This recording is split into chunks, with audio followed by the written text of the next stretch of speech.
Chhattisgarh history का topic, दक्षिण कौशल में पांडु वंश का शासन। सरपुरिया के पश्चात कौशल प्रदेश में शासन करने वाला महत्वपूर्ण राजवंश पांडु राजवंश था। ये सोमवंशी भी कहलाए। सोमवंशी उड़ीसा में अमरकंटक क्षेत्र सोम क्षेत्र कहलाता था, तो इससे लगे अंचल पर शासन करने वाले सोमवंशी कहलाए। पांडुवंशी पांडवों से अपना संबंध बतलाना पसंद करते थे, इसलिए श्री राम नेमा ने लिखा है, it is known to all that the Kshatriyas in the ancient times traces their origin either from the sun or from the moon Chandra. The Somvanshi kings belonging to the great family of the moon were also Kshatriyas. Political history of the Somavanshi kings of the south Kosal and Odisha. इस वंश के समय तीवरदेव का Rajim plate 1785 ईस्वी में प्राप्त हुआ था। तब से इस वंश के बारे में लोगों को इतिहासकार को जानकारी प्राप्त है। समय के साथ साथ परत दर परत इस वंश के तामपत्र व शिलालेख प्रकाश में आते गए और अधिक से अधिक जानकारी प्राप्त होती गई। छत्तीसगढ़ में शासन करने वाले पूर्व पांडु वंश का शासन मेकल अंचल में था। पांडु वंशियों ने पहली बार इस प्रदेश को कौशल प्रदेश और अपने को कौशलाधिपति कहा। इनके तामपत्र सिरपुर से जारी हुए। इससे इनकी राजधानी सिरपुर मान्य है। यह भ्रांत धारणा फैली हुई थी कि दक्षिण कौशल में सरपुर से पहले पांडुवंश शासन करता था। अब यह धारणा निर्मूल सिद्ध हो गई है। अलेक्जेंडर गंगन ने पांडुवंश तीवरदेव का काल 425 से 450 ईस्वी लिखा है, जो गलत है। It is now universally accepted that the Panduvanshis followed and did not precede the Sarabhapuriyas in the rule over the south Kosala. Dakshin Kosala के पांडुवंशियों की ही एक शाखा उड़ीसा में भी शासन करती थी। इतिहासकारों ने दोनों को अंतर को स्पष्ट दर्शाने के लिए दक्षिण कौशल के राजवंश को पांडुवंश और उड़ीसा के राजवंश को सोमवंश नाम दिया। लगभग संपूर्ण छत्तीसगढ़ पर पांडुवंशियों का शासन था, ऐसा नहीं कहा जा सकता। बस्तर अंचल पर उनके शासन का कोई प्रमाण नहीं मिलता। पांडु वंश के ताम्रपत्रों में पेटिका शीर्ष लिपि का प्रयोग किया गया है। शिलालेखों में किलाक्षर लिपि का प्रयोग किया गया है। शिलालेखों में किलाक्षर और ताम्रपत्रों में पेटिका शीर्ष लिपि का प्रयोग। दो भिन्न लिपियों का प्रयोग पांडुवंशी ने किया था। दक्षिण कौशल में पांडवों के शासन का प्रारंभ कब से हुआ, इस पर इतिहासकारों का मतैक्य नहीं है। सरपुरियों के काल से संबंध में जो शताब्दी का अंतर था, वह इस वंश के शासन काल से भी संबंधित है। इस वंश के प्रतापी शासक तीवरदेव का काल अजय मित्र शास्त्री 660 ईसा पूर्व ईसा, डॉक्टर PL मिश्रा 650 ईसा मानते हैं। VV मिरासी 550 ईसा से शासन काल प्रारंभ मानते हैं। सबसे पहला शासक उदयन। पांडुवंशियों के शासन क्रम में पहला नाम उदयन का आता है। इसका कोई ताम्रपत्र शिलालेख प्राप्त नहीं हुआ, परंतु उत्तराधिकारियों के लेखों में उसका नाम आया है। कालीजर से सेंट्रल प्रोविंस के जुड़े भागों पर उसका शासन था। दक्षिण कौशल तक उसने सैनिक अभियान किया, ऐसा कोई प्रमाण अभी तक प्राप्त नहीं हुआ है। छत्तीसगढ़ के इतिहास में कोई सीधा संबंध उसका नहीं बनता है। दूसरा है इंद्रबल। उदयन का पुत्र इंद्रबल पांडुवंश का पहला व्यक्ति है जिसने दक्षिण कौशल के कुछ भागों पर शासन किया। भरतबल भी उसी का ही नाम था। उसका विवाह कौशल की राजकुमारी लोक प्रकाशा से हुआ, जो अमराय कुल की राजकुमारी थी। लोक प्रकाशा अमराय कुल मतलब सरपुरी वंश। कुछ इतिहासकारों ने व्याघ्रराज को भी इसी कुल का माना है, कुछ इसे सरपुरी भी मानते हैं। इंद्रबल सरपुरी सुदेवराज के यहाँ सर्वाधिकारकर्ता के पद पर कार्यरत एक शक्तिशाली व्यक्ति था। इंद्रबल सुदेवराज के यहाँ सर्वाधिकारकर्ता पद पर कार्यरत एक शक्तिशाली व्यक्ति था। इंद्रबल को खरौद के आसपास का भाग शासन के लिए सौंपा गया। खरौद के लक्ष्मणेश्वर मंदिर का निर्माण इंद्रबल के पुत्र ईशान देव ने करवाया। लक्ष्मणेश्वर मंदिर का निर्माण इंद्रबल पुत्र ईशान देव ने। वहाँ प्राप्त शिलालेखों से ज्ञात होता है कि इंद्रबल एक स्वतंत्र शासक था। अपने नाम पर इंद्रपुर की स्थापना उसने की थी। यही इंद्रपुर वर्तमान में खरौद है। लक्ष्मणेश्वर मंदिर का लक्ष्मण शिव या विष्णु से कोई संबंध नहीं है। वस्तुतः यह परंपरा के अनुसार इस लक्ष्मण में 1 लाख चावल चढ़ाना चाहिए और 1 लाख की संख्या के आधार पर इस मंदिर को लक्ष्मणेश्वर मंदिर कहते हैं।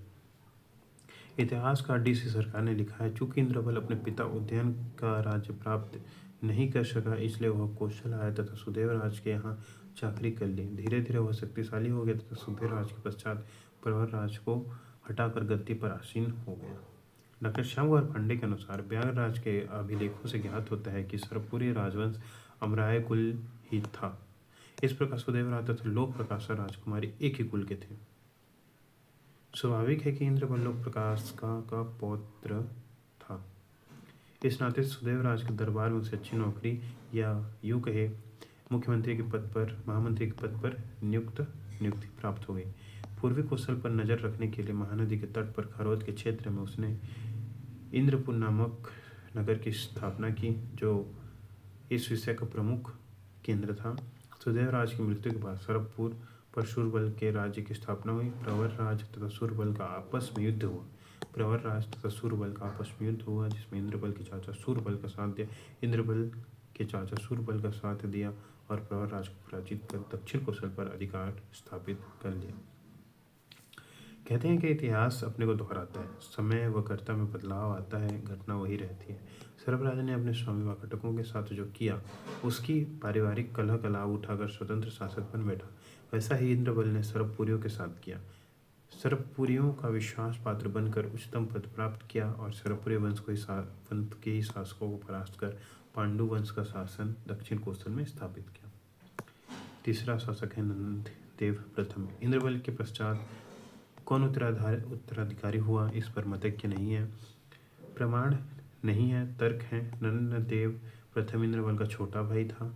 आरंभ शिलालेख में नंददेव के लिए नृप शब्द का प्रयोग हुआ है। ईशान देव जो कि इंद्रबल का पुत्र था, उसके द्वारा खरौद के लक्ष्मणेश्वर मंदिर को कुछ गांव दान में दिए गए थे। इससे अनुमान लगता है कि इंद्रबल के पश्चात ईशान ही राजा बना। तिवरदेव जो नंददेव प्रथम का पुत्र था और उसका उत्तराधिकारी था। पांडुवंश के लेखों के अनुसार पांडुवंश का क्रम नंददेव प्रथम से चलता है। निष्कर्ष रूप से कहा जा सकता है कौशल पर नंददेव प्रथम, बहुदेव और ईशान देव तीनों शासन कर रहे थे, मगर एक समय ऐसा आया जब नंददेव प्रथम ही संपूर्ण पांडु साम्राज्य का अधिपति बन गया। यह स्थिति या तो शेष दोनों शासकों को परास्त कर या दोनों की मृत्यु के पश्चात आई।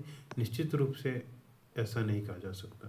डॉक्टर श्याम कुमार पांडे ने भी लिखा है, हम निष्कर्ष पर पहुंचते हैं कि नंदराज प्रथम ने शासन के अंतर्गत उसके दोनों भाई ईशान देव और भवदेव रणकेसरी शासन कर रहे थे। भवदेव भांडक क्षेत्र में तथा ईशान देव खरौद क्षेत्र में, जबकि नंदराज सिरपुर में स्थापित था। महाशिवगुप्त तीवरदेव।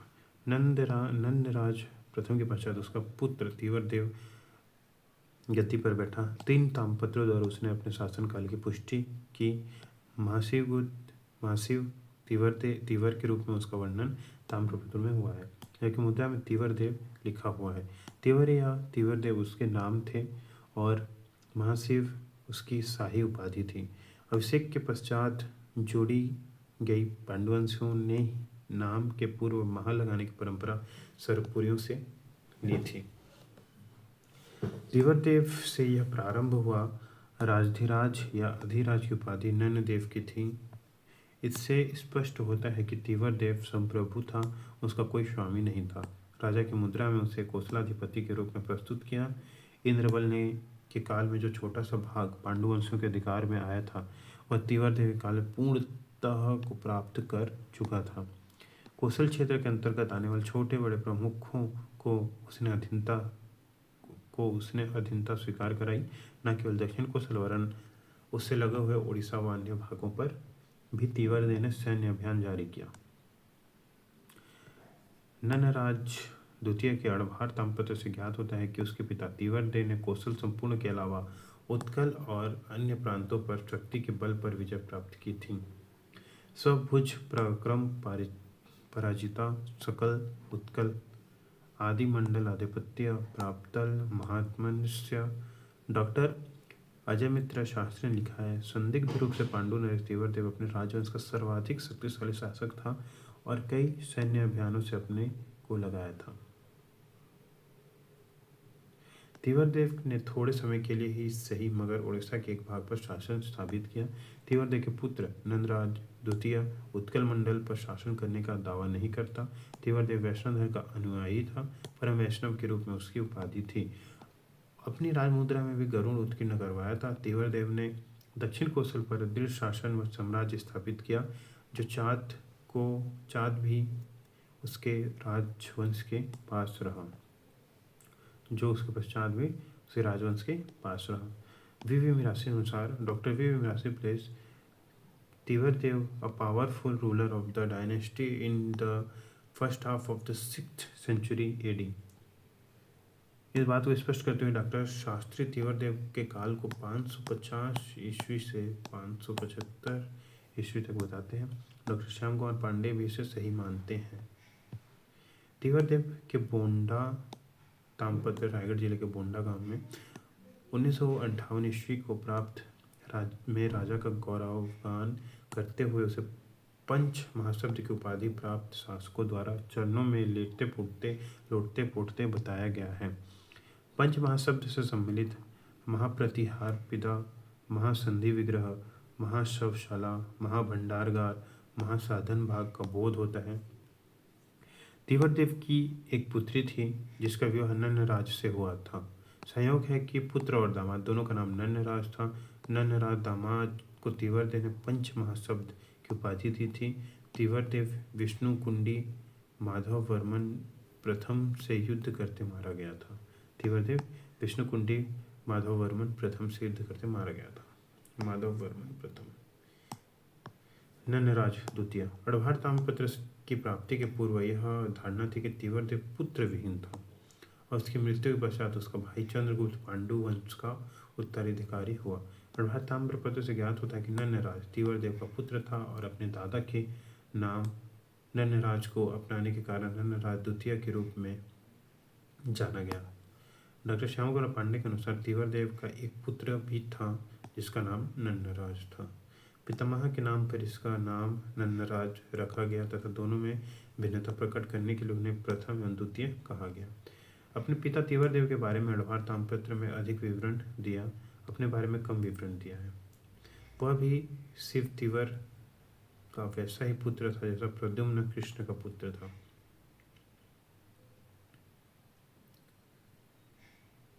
समग्र कौशल मंडल पर अधिकार न होने के कारण उसे छोड़ दिया गया। नन्नराज, जिसे महानन्नराज भी कहा जाता था, अपने बारे में उल्लिखित कराया है कि वह भगवान विष्णु का परम भक्त है और स्वपराक्रम से उसने कौशल पर अधिकार प्राप्त किया है। अति योग्य पिता की अति योग्य पुत्र अपने को बताया है। ऐसा प्रतीत होता है कि नन्नराज ने उत्कल का भाग खो दिया था, लेकिन वर्तमान महाराष्ट्र की ओर साम्राज्य विस्तार कर उसने वर्धा नदी तक बढ़ा लिया था। इस कार्य में उसके सामंत देवरक्षित का प्रमुख योगदान रहा। चंद्रगुप्त महाशिवगुप्त तीव्रदेव का छोटा भाई था। सिरपुर अभिलेख से इसकी जानकारी प्राप्त होती है। चंद्रगुप्त को गद्दी पर बैठते समय परेशानियों का सामना करना पड़ा। विष्णुकुंडी माधव वर्मन से हुए युद्ध में संभवतः तीव्रदेव मारा गया था। गद्दी पर बैठने के बाद चंद्रगुप्त को अपने सामंतों पर काबू रखना था। माधव वर्मन द्वारा जीते गए प्रदेशों को फिर से प्राप्त करना था। चंद्रगुप्त ने अपने पराक्रम से यह कार्य संपन्न किया और अपने पुत्र हर्षगुप्त को उस क्षेत्र का शासक नियुक्त किया। चंद्रगुप्त को शासन करने के लिए मात्र 5 साल मिला। चंद्रगुप्त के पश्चात उसका पुत्र हर्षगुप्त शासक बना। हर्षदेव के रूप में भी इसका उल्लेख हुआ है। पूर्वी कौशल प्रदेश पर इनका शासन था। मौखरी सूर्यवर्मन की पुत्री वाष्टा से इसकी शादी हुई। एक शक्तिशाली व प्रतिष्ठित राजवंश की कन्या से विवाह कौशल के राजा को और अधिक महत्व दिलाने वाली बनती है। हर्षगुप्त की मृत्यु जल्दी हो गई। हर्षगुप्त वैष्णव मतावलंबी था और इसके स्मृति में सिरपुर के विष्णु मंदिर बनाया गया, जो आज भी लक्ष्मणेश्वर मंदिर के रूप में विद्यमान है। हर्षगुप्त बालार्जुन। महाराज हर्षगुप्त या नंदराज द्वितीय के पश्चात पांडुवंश का राजा बालार्जुन हुआ। महत की उपाधि उसने धारण की थी। शिव की उपाधि देवर ने धारण की थी, उसी का पालन किया। गुप्त शब्द का प्रयोग चंद्रगुप्त के काल में प्रारंभ हुआ। बाल्यकाल से ही पांडवों से अर्जुन की भांति यह अर्जुन भी तीर चलाने में माहिर थे, इसलिए बालार्जुन कहलाए। इस शासक ने सर्वाधिक ताम्रपत्र शिलालेख प्राप्त हुए हैं। लगभग 60 वर्ष का उसका शासन काल माना गया है। इस शासक का एक विषय का नाम प्राप्त होना आश्चर्यजनक है। निश्चित रूप से जो कहा जा सकता है वह है इसके पिता का नाम हर्षगुप्त और माता का नाम वासटा देवी था। शिवगुप्त बालार्जुन के शासन क्षेत्र के अंतर्गत न केवल कौशल और संबलपुर, कालाहांडी और उड़ीसा के कुछ भाग भी आते थे। दक्षिण भारत के पुलकेशन द्वितीय ने साम्राज्य विस्तार के दौरा में बालार्जुन को भी हराया होगा। संजय ताम्रपत्र में कौशल विजय का उल्लेख मिलता है। यदि यह पराजित हुआ होगा तब भी कौशल प्रदेश पर बालार्जुन का शासन बना रहा होगा, यह निश्चित है। बालार्जुन की राजधानी सिरपुर थी। हेनसांग जब यहाँ आया था तब राजा यही था। हेनसांग के समय बालार्जुन था। क्षत्रिय जाति व बौद्ध मतावलंबी शासक हेनसांग ने लिखा है,